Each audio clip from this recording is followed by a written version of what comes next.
O Senado aprovou nesta terça-feira o texto base de um projeto de lei que altera o cadastro positivo, uma espécie de histórico financeiro para fins de concessão de crédito.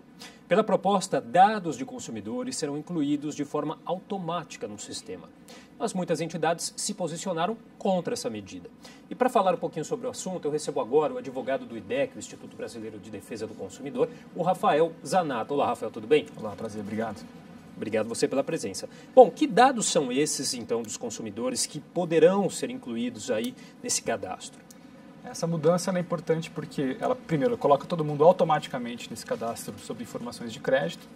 Ele autoriza que os bancos e as gestoras de informação de crédito passem a coletar informações de pagamento de gás, de luz, de telefone celular, que antes era proibido por lei, além de movimentações da sua conta bancária. E os bancos estão muito interessados em fazer esse tipo de aprovação legislativa, de mudar essas regras, porque os 5 principais bancos do Brasil montaram ano passado uma empresa chamada GIC, Gestora de Inteligência de Crédito.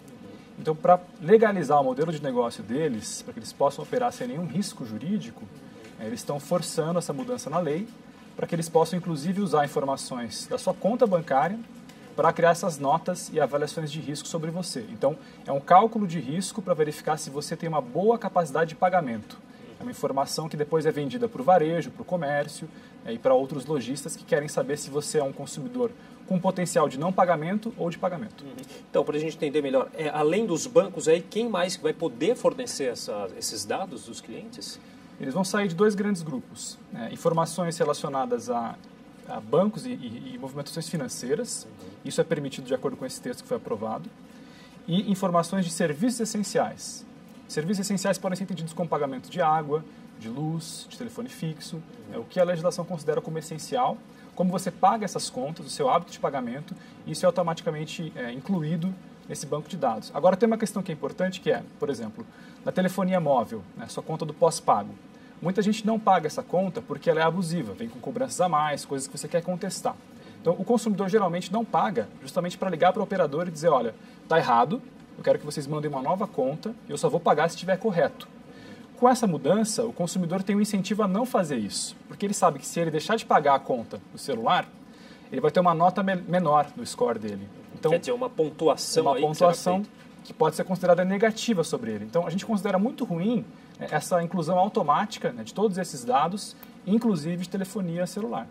Agora, pela lei atual, existente aí desde 2011, as pessoas elas precisariam, então, autorizar essa inclusão desses dados, né?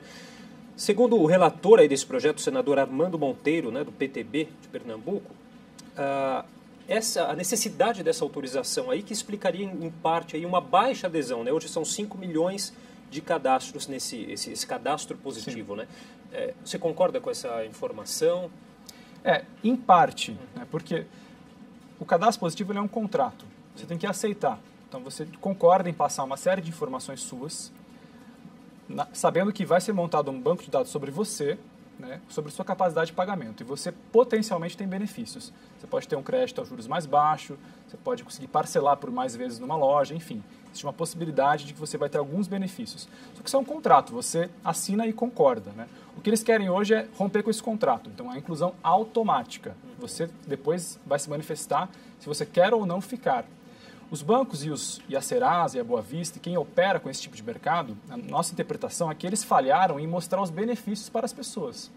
Se eles tivessem investido mais em propaganda, numa comunicação mais clara, em veículos de jornais, em telenovelas, enfim, apresentar para as pessoas as vantagens disso, nós teríamos hoje um modelo como acontece na Alemanha, como acontece na Argentina, que é você optar voluntariamente para entrar no cadastro positivo. Mas eles querem agora reduzir custos. Então, é muito mais barato para a Serasa, para a Boa Vista e para os bancos a inclusão automática, porque eles não vão ter que convencer mais ninguém. Está todo mundo incluído automaticamente. E aí, além do problema de fornecer essas informações, uma segunda questão aí é esse compartilhamento que também pode ser feito entre essas instituições, é isso? Exatamente. Então, uma das mudanças que foi aprovada ontem nesse texto base é a mudança na Lei do Sigilo Bancário, de 2001. Essa lei proíbe que um banco, por exemplo, transmita informações da sua conta, como é que você movimenta a sua conta bancária, para o Serasa, que é uma gestora de informação de crédito, sem a sua autorização.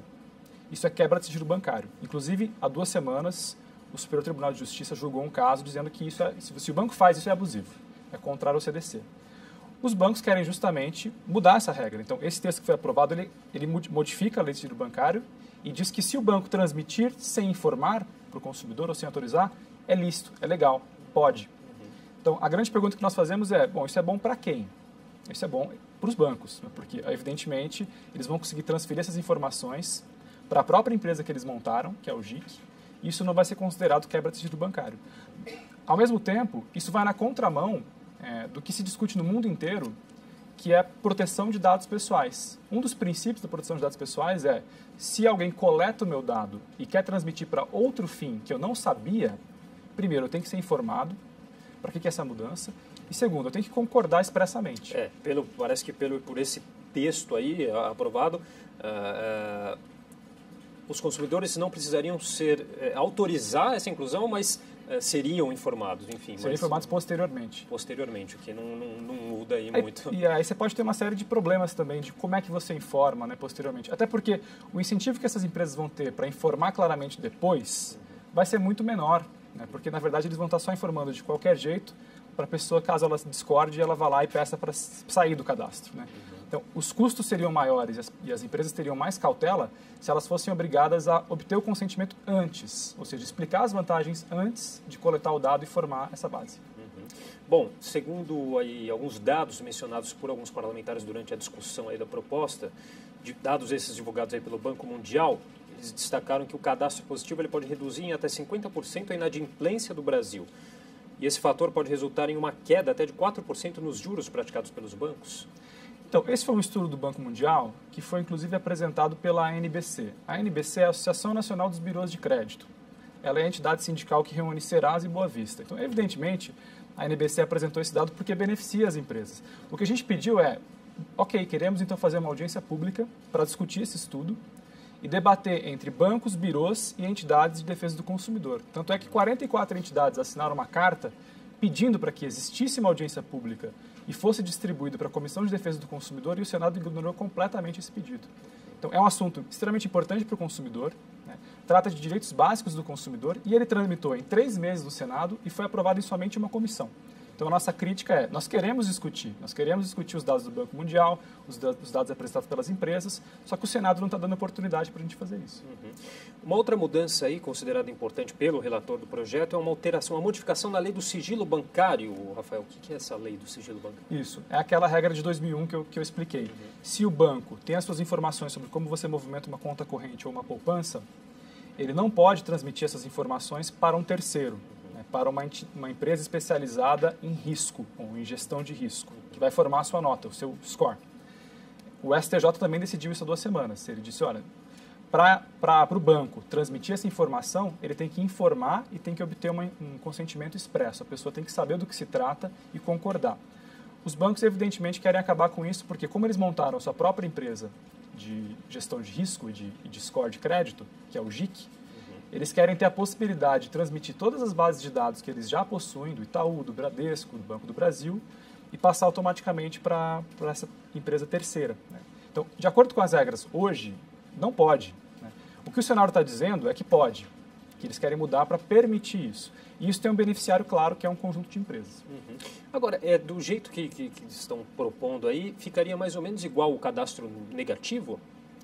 Mais ou menos igual, mas o cadastro negativo, ele ainda possui regras estaduais. Então, por exemplo, no estado de São Paulo, existem regras específicas sobre se você entra no SPC ou se você entra numa inscrição de dívida, tem que ter uma carta por AR, né, por aviso de recebimento, que chega previamente. E essas regras são estabelecidas no nível estadual.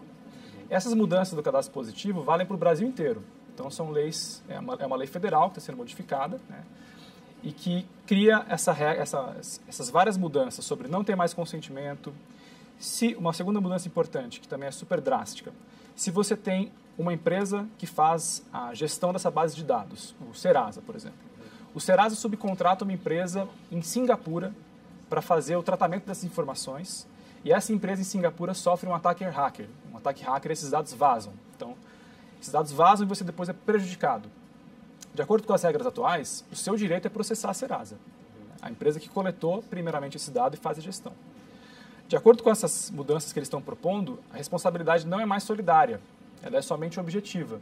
Então, o consumidor teria que identificar quem foi que cometeu o dano, se foi essa empresa de Singapura, por exemplo, e direcionar a ação judicial para ela. Então, é uma loucura, porque eles querem se eximir dessa responsabilidade conjunta que está prevista no Código de Defesa do Consumidor, que vale no Brasil desde 1990. Então, eles estão criando pela primeira vez quase que um estado de exceção ali. Então, as regras do CDC se aplicam para todos os setores, mas não se aplicam para gestão de informação de crédito. Bom, Rafael, só para a gente terminar, então o Senado pretende aí se reunir novamente para tratar dessa questão já na reunião de amanhã, né, na sessão de amanhã, dessa quinta-feira.